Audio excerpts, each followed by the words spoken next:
अस्सलाम वालेकुम, आप देख रहे हैं न्यूज ऑल राउंडर। तो आज हम बात करेंगे टेस्ट सीरीज में पाकिस्तान का स्क्वाड क्या होगा, कहां कहां मैचेस खेले जाएंगे, पाकिस्तान में किस टाइम ये मैचेस लाइव टेलीकास्ट किए जाएंगे, इस पे बात करेंगे। और ओपनिंग की जिम्मेदारी किसको अब सौंप दी गई है, फकर जमान के साथ अब ओपनिंग कौन कराएगा। साइम अयूब तो नहीं खेल रहे हैं, साइम अयूब चैंपियंस ट्रॉफी और ट्राई सीरीज से बिल्कुल रूल्ड आउट हो चुके हैं। का पाकिस्तानी क्रिकेट बोर्ड ने कंफर्म कर दिया है कि अब साइम अयूब की कई और खिलाड़ियों को मौका दिए जाने का इम्कान है। अब देखना दिलचस्प ये होगा कि कौन सा खिलाड़ी साइम अयूब की जगह रिप्लेसमेंट में आता है। तो स्क्वाड की बात करें जो ट्राई सीरीज का होने जा रहा है, उसमें कौन कौन से खिलाड़ी शामिल हैं, उसकी बात कही जाए तो इसकी कमान है कप्तान मोहम्मद रिजवान करेंगे और उनके साथ देने के लिए आएंगे बाबर आजम, कामरान गुलाम, तैयब ताहिर, सलमान अली आगा, जिसे बैटिंग की जिम्मेदारी संभालेंगे। और ऑलराउंडर्स की बात करें तो इसको स्क्वाड में ऑलराउंडर्स की भी भरमार है।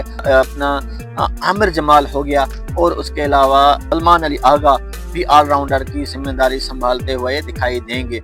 उनके बॉलर्स की बात की जाए तो पाकिस्तान के पास बॉलर्स की भी तगड़ी लाइन लगी है, क्योंकि पाकिस्तान की बॉलिंग हमेशा किसी भी टीम को टफ टाइम देती है। बॉलर्स की कमान है शाहिन शाह आफरीदी के कंधों पर होंगी और उनका साथ देंगे नसीम शाह, हारिस रऊफ और मोहम्मद हसनैन। ये पाकिस्तान की जानिब से बॉलिंग की कमान संभालेंगे। अब इनकी बात करते हैं कि पाकिस्तान और tri series, Pakistan, south Africa और न्यूजीलैंड के दरमियान ये मैचेस कहां कहां और पाकिस्तान में कब ये किस टाइम से लाइव टेलीकास्ट किए जाएंगे। तो पहला मैच जो होगा वो पाकिस्तान और न्यूजीलैंड के दरमियान होगा। यहाँ पे मैं आपको एक और बात बताता चलूं कि न्यूजीलैंड चैंपियंस ट्रॉफी 2025 में भी पाकिस्तान के ग्रुप में शामिल है, तो एक दूसरे को समझने में अच्छा मौका ये चैंपियंस ट्रॉफी की प्रैक्टिस मैच के तौर पर भी सीरीज मानी जा रही है, क्योंकि एक एक मैच हर टीम खेलेगी और 4 मैच इसके होंगे। ये कहां कहां होंगे, ये कौन सी डेट को होंगे, तो पाकिस्तान और न्यूजीलैंड का जो मैच होगा वो होगा 8 फरवरी को। जी हाँ, 8 फरवरी को पाकिस्तान और न्यूजीलैंड के दरमियान लाहौर के कज़ाफी स्टेडियम में मैच खेलते दिखाई देंगे। दिन के 2 बजे से ये लाइव टेलीकास्ट मैच किया जाएगा। दूसरी तरफ दूसरा मैच भी लाहौर में ही खेला जाएगा न्यूजीलैंड और साउथ अफ्रीका के दरमियान, और वो होगा 10 फरवरी को। तीसरा मैच कराची में शिफ्ट किया गया है और पाकिस्तान और साउथ अफ्रीका उसमें मद्दे मुकाबल आएंगे।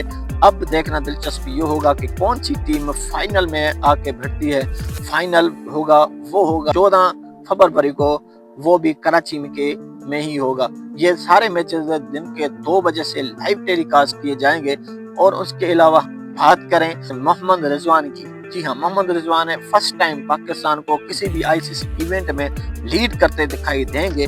अब रिजवान के कंधों पर पाकिस्तानी चैंपियंस ट्रॉफी, क्योंकि पाकिस्तान पिछली चैंपियंस 2017 में हुई थी, वो पाकिस्तान जीतकर अपनी चैंपियंस ट्रॉफी की विनिंग मूवमेंट को बरकरार रखता है। ये मोहम्मद रिजवान के ऊपर भारी जिम्मेदारी है, क्योंकि सरफराज अहमद की क़यादत में पाकिस्तान ने 2017 में चैंपियंस ट्रॉफी घर लाई थी, पाकिस्तान लाई थी। खिलाड़ी भी सारे नए हैं और कुछ ऐसे भी खिलाड़ी हैं जो उस टाइम भी चैंपियंस ट्रॉफी का हिस्सा हैं। देखना दिलचस्प ये होगा कि क्या मोहम्मद रिजवान की अगुवाई में पाकिस्तानी चैंपियंस ट्रॉफी और ट्राई सीरीज जीतने में कहां सफल होती है या नहीं, क्योंकि होम ग्राउंड के ये मैचेस होने हैं। चैंपियंस ट्रॉफी हो गया, ट्राई सीरीज हो गया, ये सारे पाकिस्तान में ही होने जा रहे हैं। पाकिस्तानी अवाम के लिए बहुत अच्छी खबर है, क्योंकि तकरीबन अब व्यूवरशिप भी बढ़ रही है पाकिस्तान में। वीडियो अगर अच्छी लगी तो वीडियो को लाइक शेयर जरूर करें।